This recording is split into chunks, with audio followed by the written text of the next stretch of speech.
ने जो यहां की जनभावना थी उसके अनुरूप सुख तीर्थ विकास परिषद गठित करने के साथ आगे बढ़ाने का निर्णय लिया है।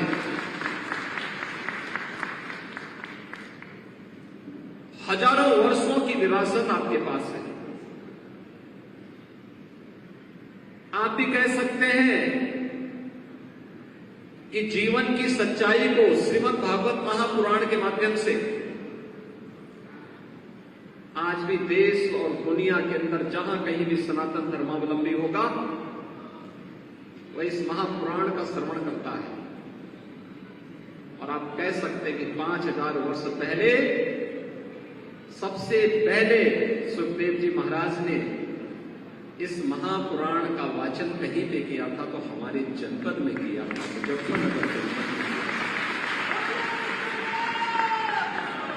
अब सोचो दुनिया के अंदर 5000 वर्ष का इतिहास कितने लोगों के पास होगा?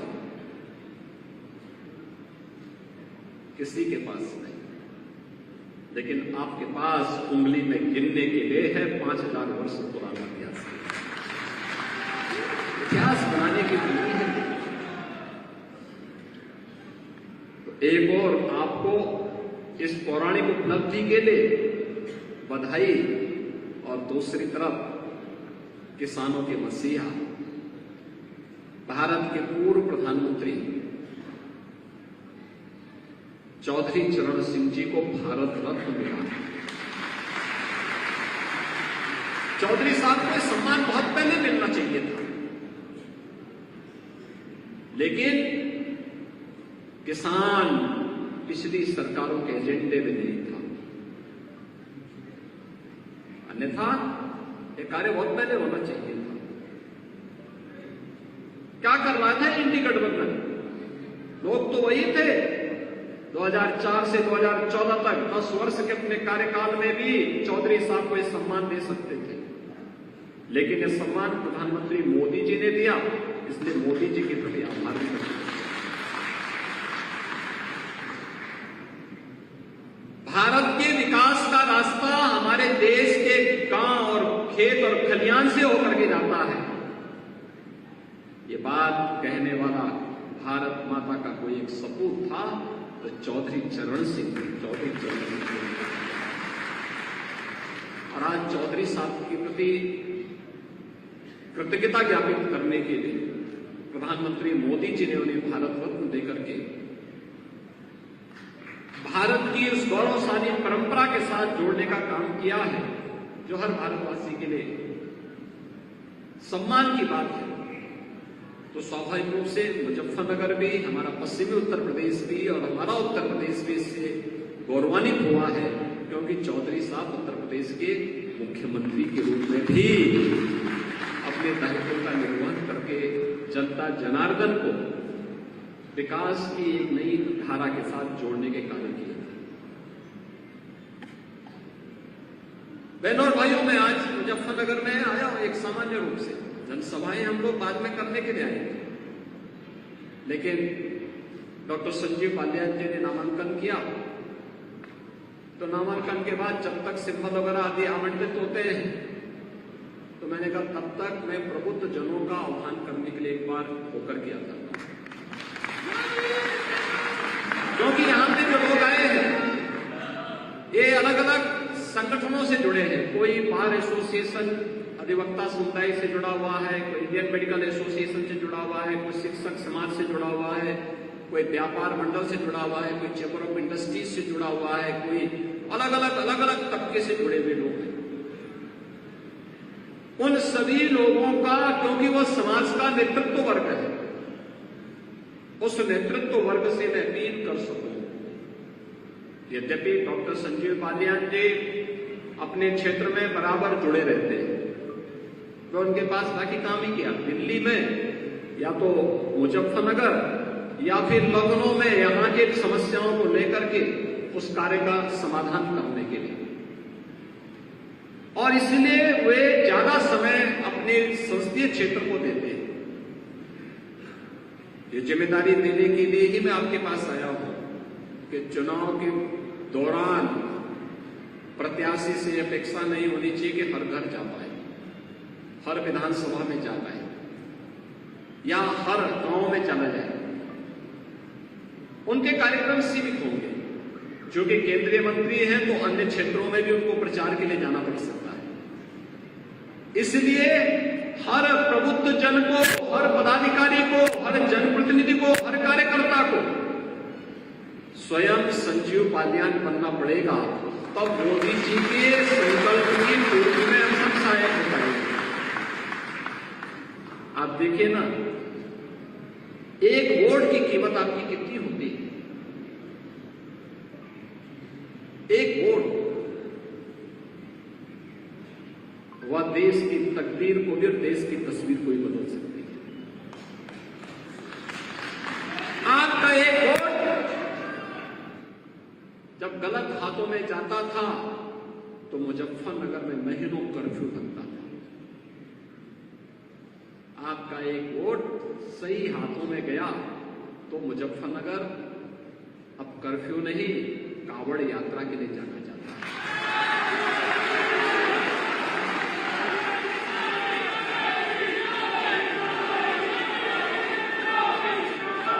आपका एक वोट गलत हाथों में जाता था तो न केवल मुजफ्फरनगर बल्कि हमारा पश्चिमी उत्तर प्रदेश अराजकता की भट्टी में झोंक करके यहां की सुरक्षा को खतरे में डाल दिया। कितना खतरनाक माहौल था, लोग चलने से डरते थे, आने से डरते थे। आपका एक वोट सही हाथों में गया, सही पार्टी के साथ गया तो अराजकता समाप्त हुई और आस्था को सम्मान मिला। आपने देखा होगा, मैं पिछले 15 दिनों से होली के कार्यक्रमों को प्रदेश भर में देख रहा था। होली का एक गाना चल रहा था और मैं वर्षों से सुनता रहा हूं उस गाने को, होली खेले रघुबीरा अवध में होली खेले।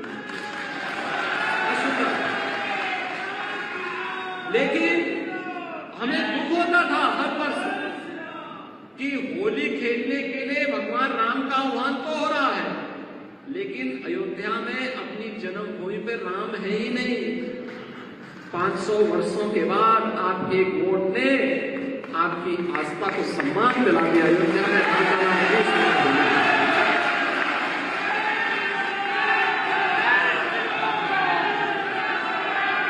आपका वोट गलत हाथों में जब जाता था तो वह गलत हाथ रंगदारी वसूली करता था, लेकिन एक वोट सही हाथों में गया, सही पार्टी के साथ गया तो परिणाम क्या है? अब रंगदारी नहीं, अब पीएम स्वनिधि योजना के माध्यम से स्ट्रीट वेंडर और व्यापारियों के लिए भी लोन के रास्ते खुले हुए हैं। एक बार नहीं, 2 बार नहीं, 3 बार नहीं, यूपी के अंदर अब तक 18 लाख स्ट्रीट वेंडर को पीएम स्वनिधि योजना में ऋण की सुविधा उपलब्ध हुई है। 18 लाख लोगों। बहनों और भाइयों, एक वोट की कीमत आपको समाज को बताना है, इसलिए बताना है। जो चर्चा है एक तरफ, जिसके बारे में भी डॉक्टर संजीव पालियान ने भी चर्चा की है, एक तरफ फैमिली फर्स्ट है और दूसरी तरफ नेशन फर्स्ट है। मोदी जी के नेतृत्व में नेशन फर्स्ट की बात होती है, देश पहले, और इंडी गठबंधन के साथ जुड़े हुए लोगों के लिए परिवार पहले है। वे जातिवाद की बात करते हैं और मोदी जी गरीब कल्याण की बात करते हैं।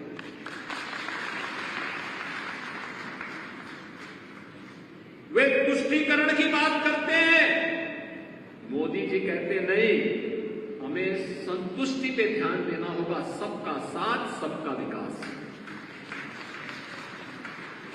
यही अंतर है जो मोदी जी को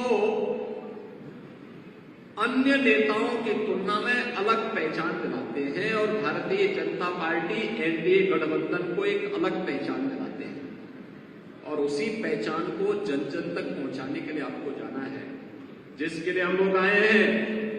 क्या आपके पास मोदी जी की गारंटी है? मोदी जी की गारंटी, मोदी की गारंटी का मतलब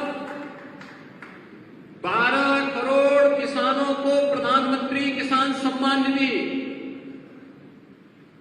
मोदी की गारंटी का मतलब 4 करोड़ गरीबों को सिर ढकने के लिए छत, पीएम आवास योजना का लाभ।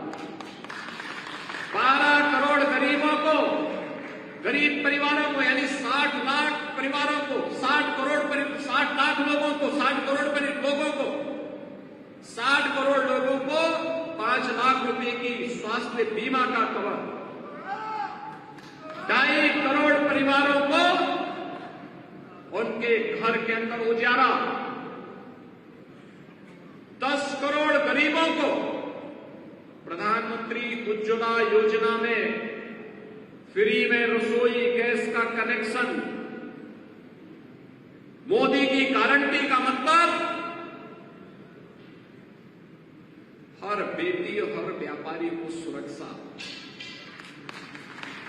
नहीं तो पश्चिमी उत्तर प्रदेश में 2017 के पहले हम आते थे। मुझे याद है कपिल देव अग्रवाल जी के सभा में ही मैं आया था 16 में, और मैं आया था उस समय चुनाव प्रचार के लिए। क्या स्थिति थी उस समय, क्या तनाव का माहौल था।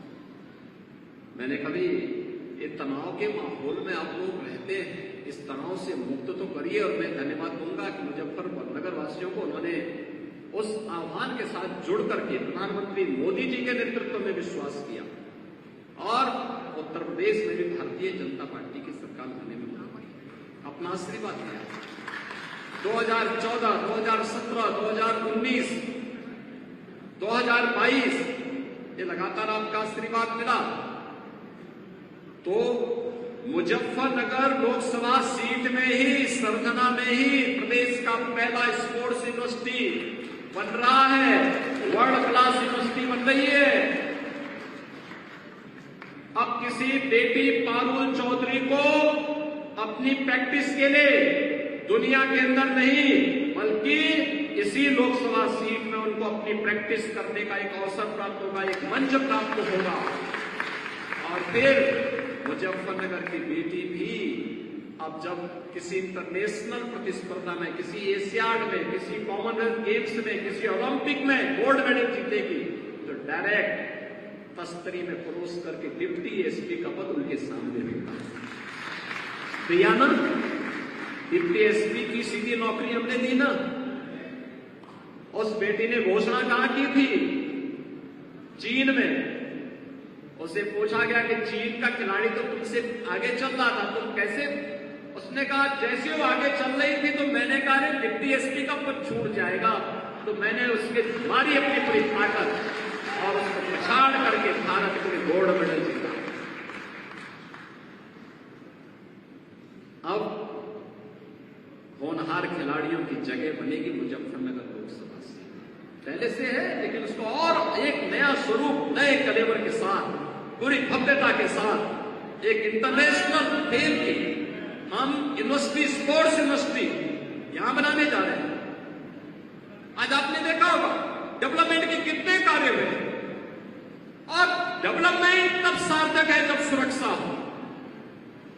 सुरक्षा के मोर्चे पर कोई कोताही नहीं, कोई कोताही नहीं।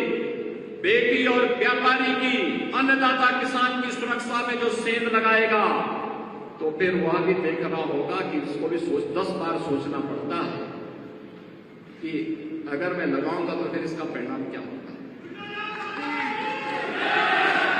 बहनों भाइयों, जो वर्षों से मांग थी आगे कि निजी ट्यूबवेल ऑपरेटर को भी, उस अन्नदाता किसान को भी फ्री बिजली मिले। यद्यपि प्रदेश में बहुत बोर्ड आ रहा था, हमने कहा भी नहीं, अन्नदाता किसान के लिए करेंगे। और 2600 करोड़ रुपए इसी साल अपने बजट में अपने लिए भी किए हैं, इसके लिए किए हैं, जिससे उस पैसे को हम सरकार से देंगे और उनको फ्री में पानी, बिजली उपलब्ध करवाएंगे। सोलर पैनल भी उपलब्ध करवाए जा रहे हैं, बेहतर कनेक्टिविटी की जा रही है, सभी प्रकार की सुविधाओं से युक्त किया जा रहा है। और इसीलिए मोदी जी के आने के बाद पूरे देश के अंदर हम एक नए भारत का दर्शन कर रहे हैं। एक नया भारत, इस नए भारत के बारे में दुनिया के मन में सम्मान का भाव जगा है। आज भारत के पासपोर्ट की कीमत दुनिया के अंदर बढ़ी है, भारत की सीमाएं सुरक्षित हुई हैं, देश के अंदर नए नए संस्थान स्थापित हो रहे हैं, भारत एक सही दिशा में आगे बढ़ चुका है। एक नया भारत जिसमें सुरक्षा भी है तो समृद्धि भी है, जिस नए भारत में आजीविका भी है तो आस्था भी है। आप सोचो, क्या अयोध्या में राम मंदिर का निर्माण ये सपा बसपा और कांग्रेस के लोग करा पाते क्या? आप में से कितने लोग अयोध्या गए दर्शन करने के लिए? पूरा मुजफ्फरनगर ही जा चुका है। आप मुझे बताइए, अब तो नई अयोध्या के दर्शन हो रहे हैं ना, अब तो अयोध्या अच्छी लग रही है ना। आप सोचो, पिछले 2 महीने के अंदर अयोध्या में 1.5 करोड़ से ज्यादा श्रद्धालुओं ने दर्शन किया और देश के अंदर से अलग अलग क्षेत्रों से, यानी इतने बड़े पैमाने पे लोग आ रहे हैं और सुगमता से दर्शन हो रहे हैं। सड़कें वहां चौड़ी हो गई, भव्य राम मंदिर का निर्माण हो गया, रामलला विराजमान हो गए। ये तो सब सपना था। आपके पूर्वजों ने इस धरोहर को बचाए रखने के लिए अपने संबोधन के साथ ही राम राम जोड़ दिया। यहां मैं देखता हूं पश्चिम में कोई किसान मिलता है, कोई परिवार आपस में मिलते हैं, संबोधन में क्या बोलते हैं? राम राम बोलते हैं, जिससे हम अपनी इस लड़ाई को अनंत काल तक आगे बढ़ा सकें। और आज रामलला स्वयं अयोध्या में विराजमान हो चुके हैं। क्या ये संभव था? क्या ये पिछली सरकारें कर पाती? क्या उन्होंने कर्फ्यू दिया, उन्होंने अराजकता दी, उन्होंने आस्था के साथ खिलवाड़ किया, उन्होंने बेटी और व्यापारी की सुरक्षा में सेंध लगवाई। लेकिन आज एक नए माहौल में हम आगे बढ़ रहे हैं। हमें मोदी जी को तीसरा कार्यकाल देना है, क्योंकि मोदी जी भारत को दुनिया की तीसरी बड़ी अर्थव्यवस्था के रूप में काम कर रहे हैं। अगले 3 वर्ष के अंदर भारत को दुनिया की तीसरी बड़ी अर्थव्यवस्था बनाना है, तो मोदी जी को तीसरा कार्यकाल देना होगा। और मोदी जी को तीसरा कार्यकाल देना है तो हमारे प्रबुद्ध जनों को, जो नेतृत्व वर्ग है अपने अपने तबके का, उन्हें अपनी जिम्मेदारी का निर्वहन करना होगा। जिम्मेदारी का निर्वहन इस रूप में कि नहीं, मेरी भी जिम्मेदारी है। पहले वोट करने के लिए जाना है। आपका तो पहले चरण में चुनाव है, तो आप लोग तो 19 अप्रैल को चुनाव में आपको भाग लेना है। गर्मी हो या बरसात, आंधी हो या तूफान, हमें इसकी परवाह नहीं करना है। अपने लोकतांत्रिक अधिकार का प्रयोग करना है और मोदी जी को फिर से तीसरी बार कार्यकाल देने के लिए, भारत को दुनिया की महाशक्ति बनाने के लिए, भारत को ग्लोबल लीडर के रूप में स्थापित करने के लिए हम भी अपने राष्ट्रीय दायित्वों का निर्वहन करेंगे। और इसके लिए मोदी जी को तीसरा कार्यकाल, और मोदी जी को तीसरा कार्यकाल तब मिलेगा जब डॉक्टर संजीव बालियान जी यहां से भारी मतों से चुनाव विजयी बना करके जाओगे। और आप चिंता मत करिए, मोदी जी का संकल्प है, मोदी जी का संकल्प है विकसित भारत। विकसित भारत के लिए उत्तर प्रदेश विकसित होगा, और उत्तर प्रदेश को अगर विकसित करना है तो मुजफ्फरनगर तो विकसित होगा ही होगा। उसकी चिंता नहीं करनी है। विकास और सुरक्षा ये सब हमारी जिम्मेदारी है। आपके जनप्रतिनिधिगण, 2 तो मंत्री आपके जिले से हैं वर्तमान में, तो ये मंत्री हैं, हमारे विधायकगण हैं, हमारे अन्य पदाधिकारी हैं, सांसद हैं, अन्य महत्वपूर्ण पदों पर बैठे हुए लोग हैं, सभी लोग मिलकर के विकास की प्रक्रिया को आगे जोड़ेंगे। मैं आप सबसे यही आह्वान करने के लिए आज आपके बीच में आया हूं कि फिर से जो देश के अंदर आवाज आ रही है कि फिर एक बार